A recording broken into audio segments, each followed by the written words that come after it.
Hello, and welcome to my YouTube channel, Reading Little Blue Books, out loud, while stoned. Today we're going to start part 6 of Little Blue Book number 125, my old eyes, titled War Speeches and Addresses of Woodrow Wilson. And this was written, it doesn't have a copyright date, but it was written around 1917, somewhere. And most of these are addresses to Congress or the people, speeches to different departments, but a lot of them, or almost all of them, are pertaining to World War I, or the Great War. So this one, the first one I'll read, is Government Control of Railroads, and it was given December 26th of 1917.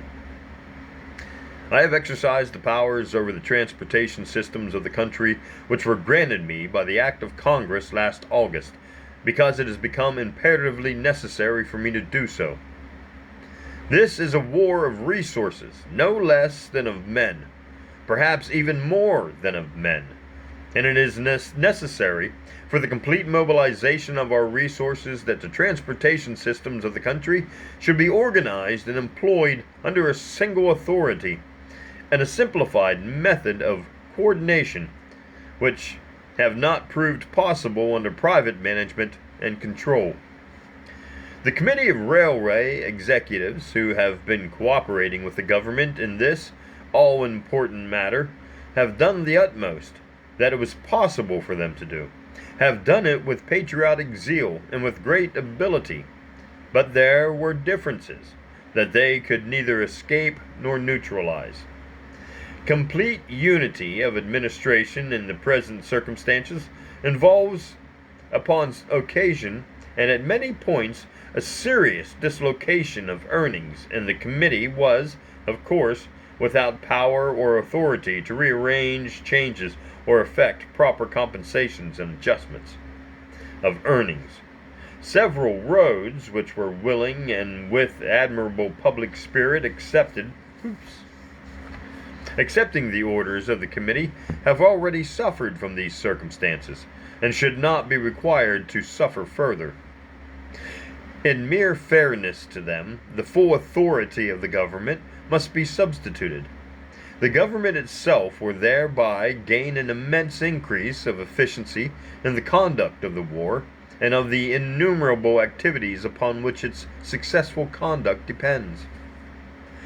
The public interest must be first served, and in addition, the financial interest of the government and the financial interest of the railways must be brought under a common direction. The financial operations of the railways need not then interfere with the borrowings of the government, and they themselves can be conducted in a great advantage.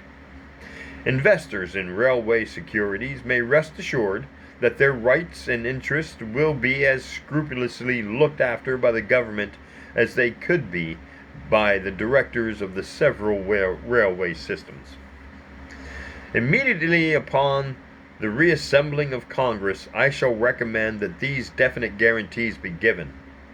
First, of course, that the railway properties will be maintained during the period of federal control as in good repair and as complete equipment as when taken over by the government.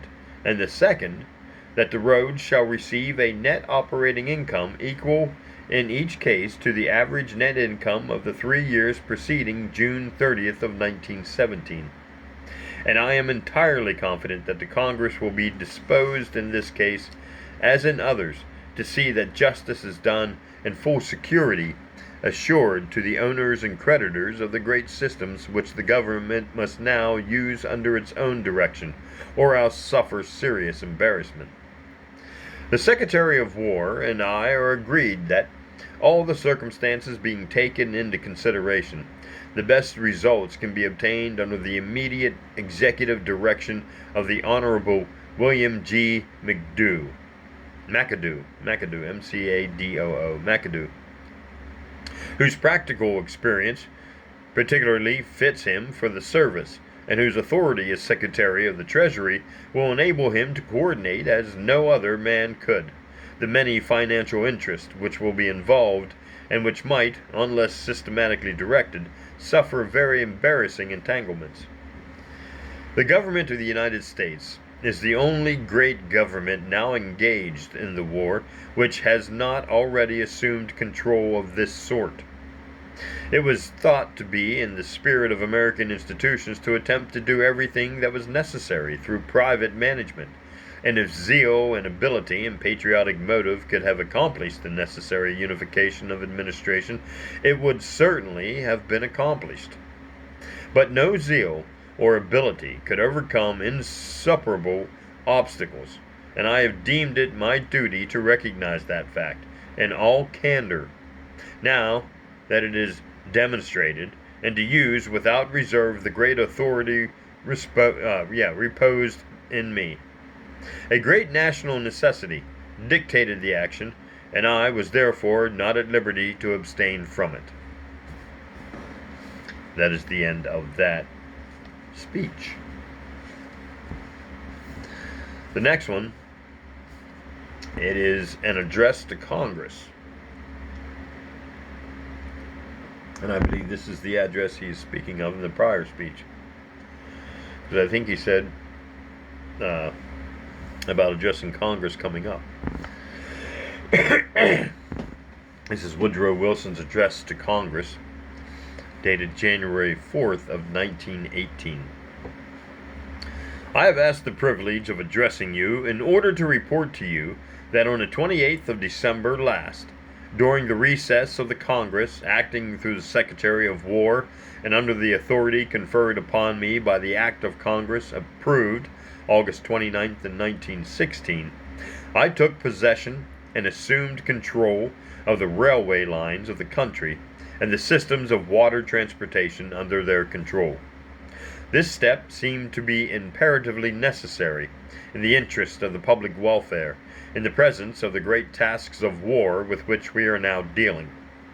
As our own experience develops difficulties and makes it clear what they are, I have deemed it my duty to remove those difficulties wherever I have the legal power to do so. To assume control of the vast railway systems of the country is, I realize, a very great responsibility. But to fail to do so in the existing circumstances would have been a much greater, I assumed the less responsibility rather than the weightier. Okay, I didn't follow it there in thought. I am sure that I am speaking the mind of all thoughtful Americans when I say that it is our duty as the representatives of the nation to do everything that is necessary to do to secure the complete mobilization of the whole resources of America by as rapid and effective means as can be found. Transportation supplies all the arteries of mobilization. Unless it be under a single and unified direction, the whole process of the nation's action is embarrassed. It was in the true spirit of America, and it was right, that we should first try to effect the necessary unification under the voluntary action of those who were in charge of the great railway properties. And we did try it. The directors of the railways responded to the need promptly and generously. The group of railway executives who were charged with the task of actual coordination and general direction performed their difficult duties with patriotic zeal and marked ability, as was to have been expected, and did, I believe, everything that it was possible for them to do in the circumstances. If I have taken the task out of their hands, it has not been because of any dereliction or failure on their part, but only because there were some things which the government can do and private management cannot. We shall continue to value most highly the advice and assistance of these gentlemen, and I am sure we shall not find them withholding it. It had become unmistakably plain that only under government administration can the entire equipment of the several systems of transportation be fully and unreservedly thrown into a common service without injurious discrimination against particular properties. Only under government administration can an absolutely unrestricted and unembarrassed common use be made of all tracks, terminals, terminal facilities, and equipment of every kind. Only under the authority can new terminals be constructed and developed without regard to the requirements or limitations of particular roads. But under government administration, all these things will be possible. Not instantly, but as fast as practical difficulties which cannot be merely conjured away give way before the new management. The common administration will be carried out with as little disturbance of the present operating organizations and personnel of the railroads as possible. Nothing will be altered or disturbed which it is not necessary to disturb. We are serving the public interest and safeguarding the public safety, but we are also regarded in the interest of those by whom these great properties are owned, and glad to avail ourselves of the experience and trained ability of those who have been managing them.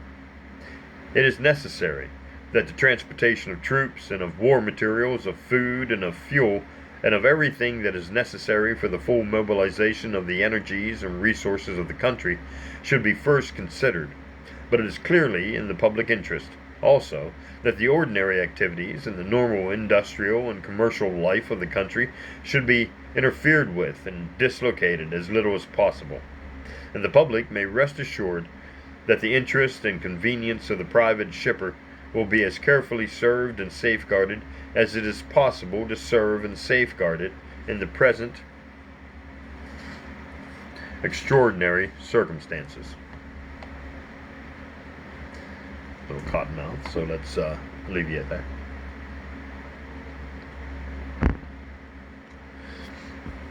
While the present authority of the executive suffices for all purposes of administration, and while, of course, all private interest must for the present give way to the public necessity, it is, I am sure you will agree with me, right and necessary that the owners and creditors of the railways, the holders of their stocks and bonds, should receive from the government an unqualified guarantee that their properties will be maintained throughout the period of federal control, in as good repaid and as complete equipment as at present, and that the several roads will receive under federal management such compensation as is equitable and just, alike to their owners and to the general public.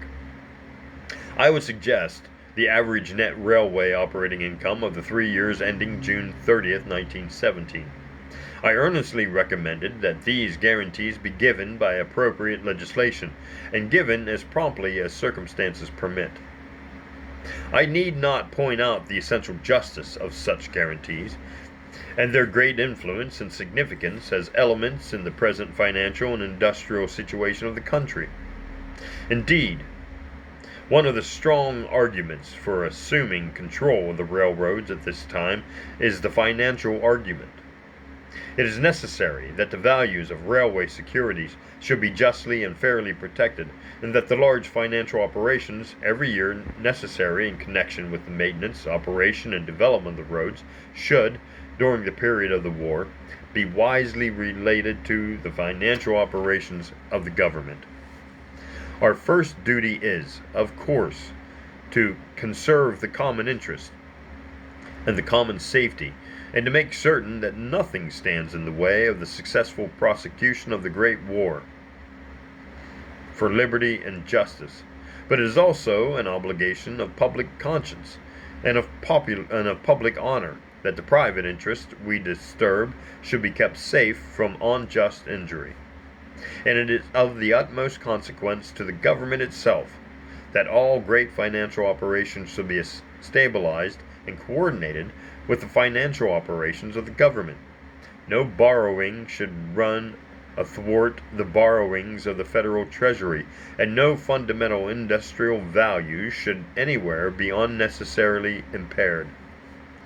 In the hands of many thousands of small investors in the country, as well as in national banks and insurance companies and savings banks and trust companies and financial agencies of every kind, railway securities, the sum total of which runs up to some 10 or 11,000 millions, constitute a vital part of the structure of credit, and the unquestioned solidarity of that structure must be maintained.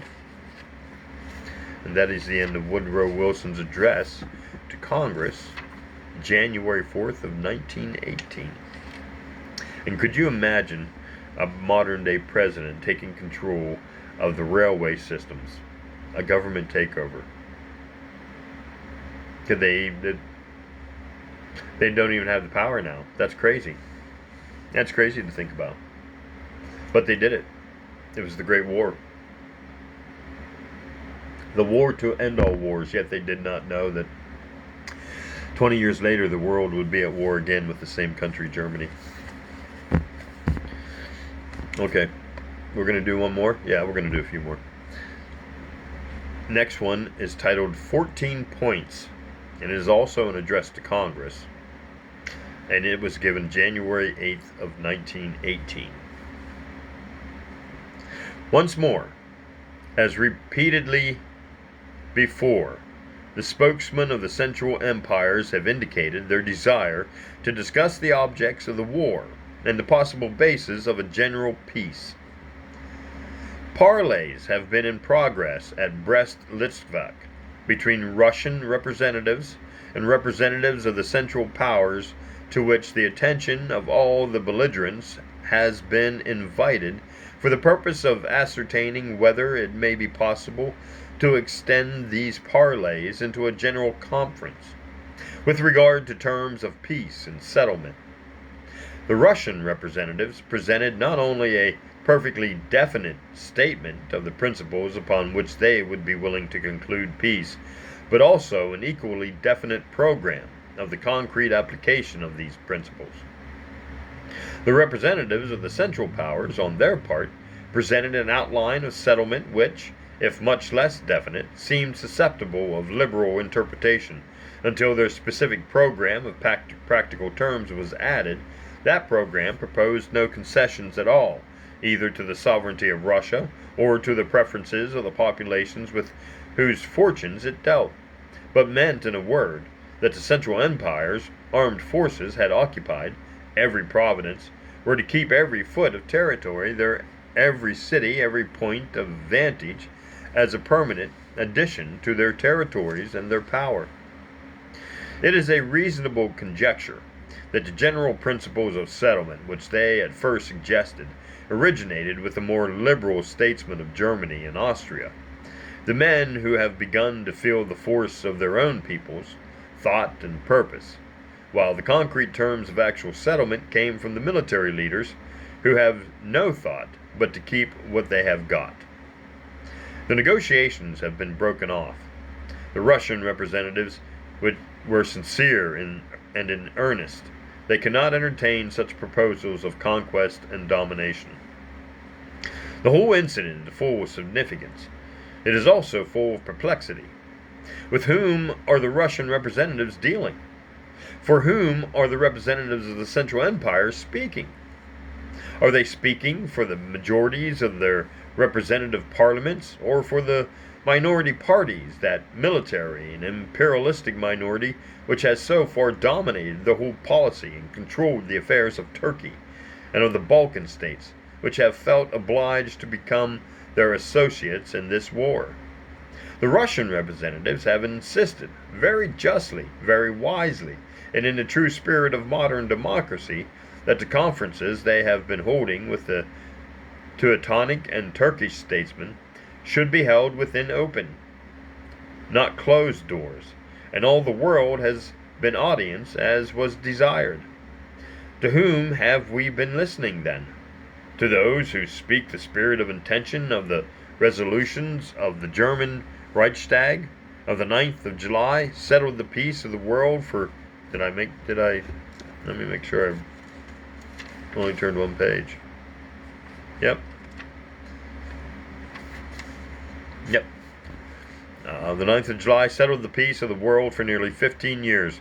Should be righted in order that peace last. The spirit and intention of the liberal leaders and parties of Germany, or to those who resist and defy that spirit and intention and insist upon conquest and subjugation?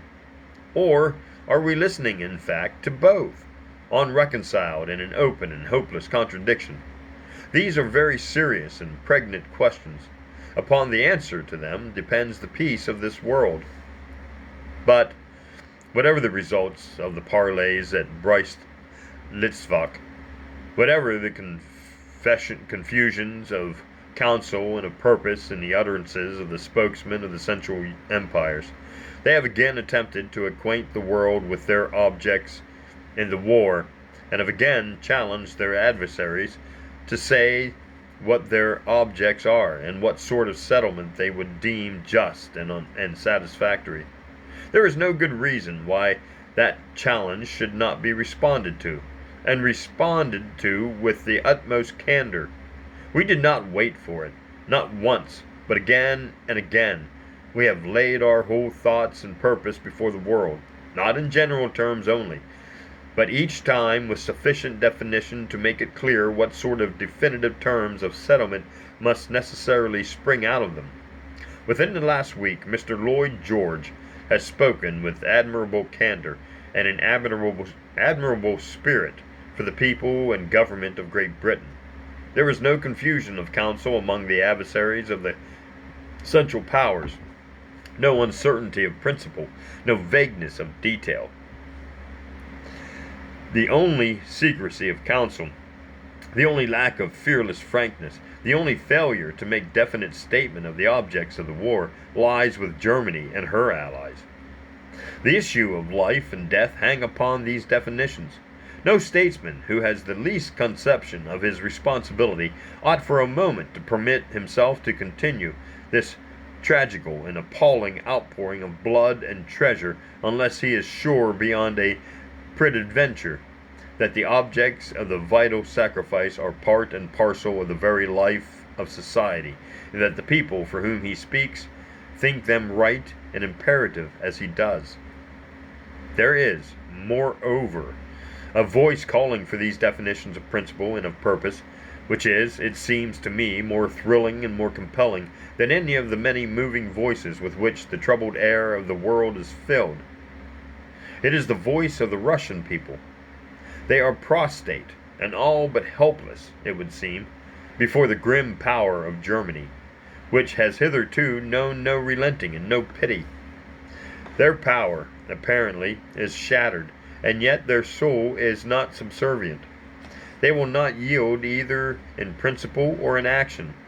Their conception of what is right, of what is humane and honorable for them to accept, has been stated with a frankness, a largeness of view, a generosity of spirit, and a universal human sympathy, which must challenge the admiration of every friend of mankind. And they have refused to compound their ideals or desert others, that they themselves, wow, what a different Russian than today, that they themselves may be safe. They call to us to say what it is that we desire, and what, if in anything, our purpose and our spirit differ from theirs. And I believe that the people of the United States would wish me to respond with utter simplicity and frankness, whether their present leaders believe it or not. It is our heartfelt desire and hope that some way may be opened whereby we may be privileged to assist the people of Russia to attain their utmost hope of liberty and ordered peace.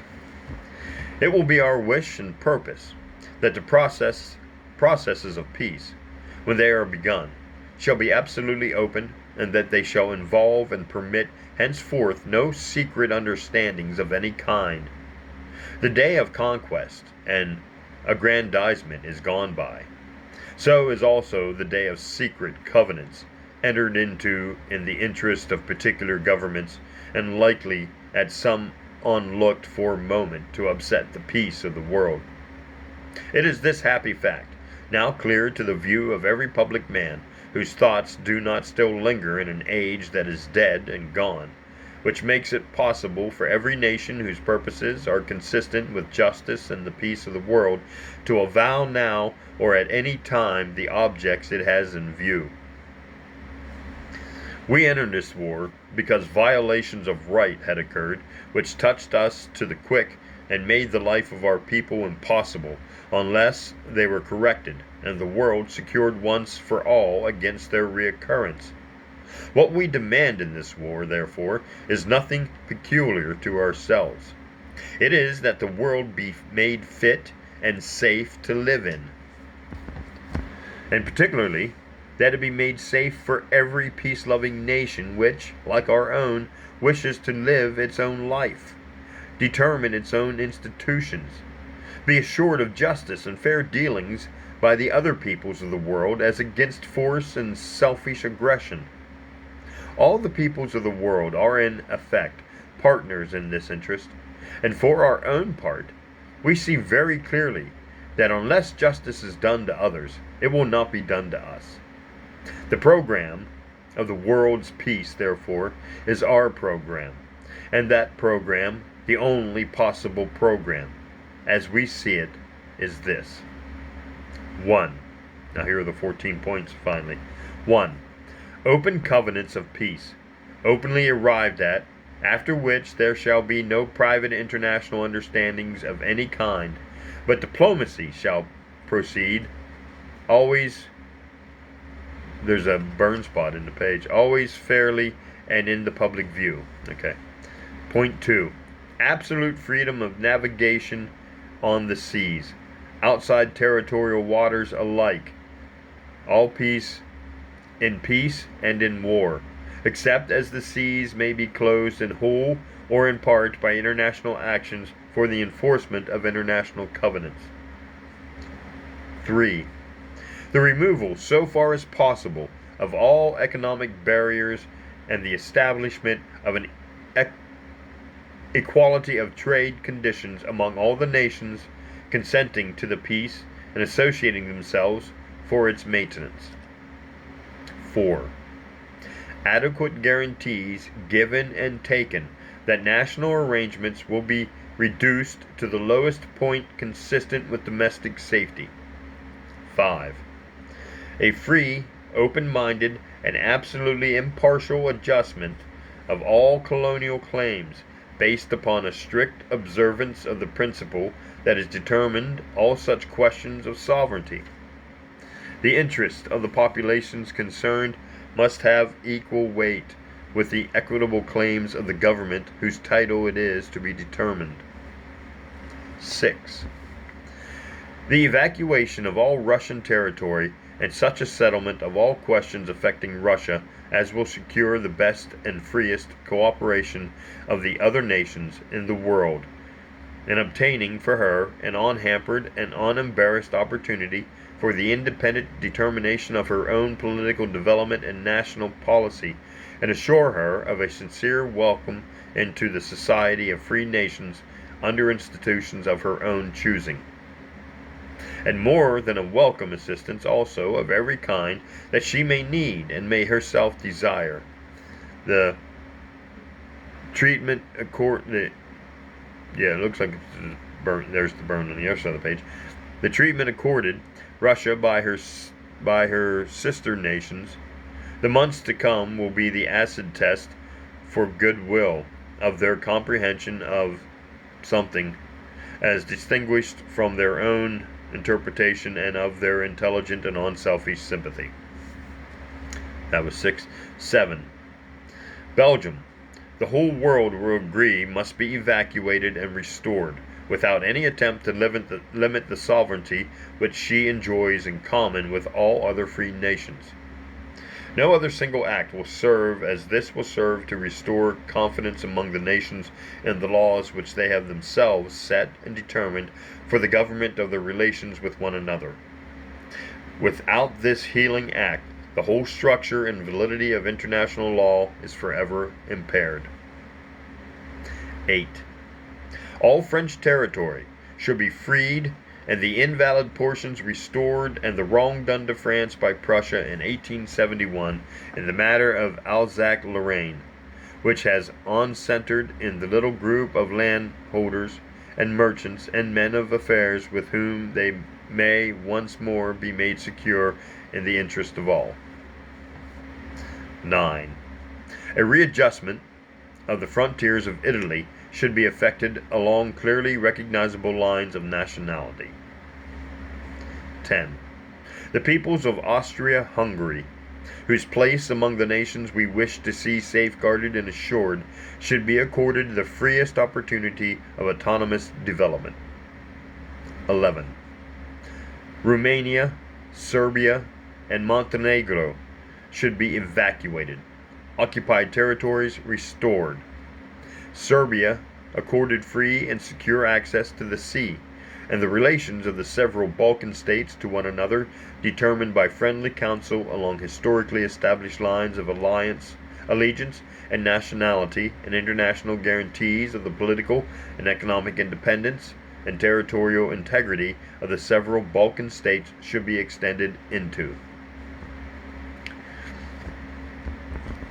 Drink.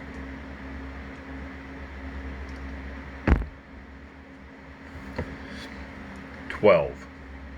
The Turkish portions of the present Ottoman Empire should be assured a secure sovereignty, but the other nationalities which are now under Turkish rule should be assured an undoubted security of life and an absolutely unmolested opportunity of autonomous development, and the Dardanelles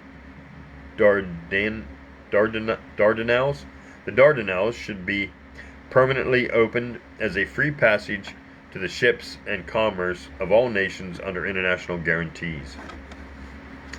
13. An independent Polish state should be erected, which should include the territories inhabited by indisputably Polish populations, which should be assured a free and secure access to the sea, and whose political and economic independence and territorial integrity should be guaranteed by international covenant. 14. A general association of nations must be formed under specific covenants for the purpose of affording mutual guarantees of political independence and territorial integrity to great and small states alike. In regard to these essential rectifications of wrong and assertions of right, we feel ourselves to be intimate partners of all the governments and peoples associated together against the imperialist. We cannot be separated in interest or divided in purpose. We stand together until the end. For such arrangements and covenants, we are willing to fight and to continue to fight until they are achieved, but only because we wish the right to prevail and desire a just and stable peace, such as can be secured only by removing the chief provocations of war, which this program does remove. We have no jealousy of German greatness, and there is nothing in this program that impairs it. We grudge her no achievement or distinction of learning or of pacific enterprise, such as have made her record very bright and very evident. We do not wish to injure her or to block in any way her legitimate influence or power. We do not wish to fight her either with arms or with hostile arrangements of trade, if she is willing to associate herself with us and the other peace-loving nations of the world in covenants of justice and law and fair dealing. We wish her only to accept a place of equality among the peoples of the world, the new world in which we now live, instead of a place of mastery. Neither do we presume to suggest to her any alteration or modification of her institutions. But it is necessary, we must frankly say, and necessary as a preliminary to any intelligent dealings with her on our part, that we should know whom her spokesmen speak for when they speak to us, whether for the Reichstag majority or for the military party and the men whose creed is imperial domination. We have spoken now, surely in terms too concrete to admit of any further doubt or question. An evident principle runs through the whole program I have outlined. It is the principle of justice to all peoples and nationalities, and their right to live on equal terms of liberty and safety with one another, whether they be strong or weak. Unless this principle be made its foundation, no part of the structure of international justice can stand. The people of the United States could act upon no other principle, and to the vindication of this principle they are ready to devote their lives, their honor, and everything that they possess.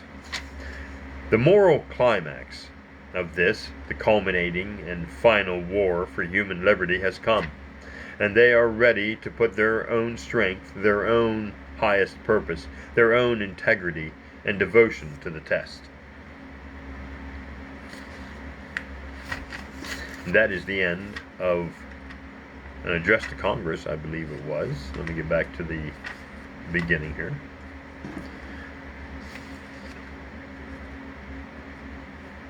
I think I have one more page, maybe.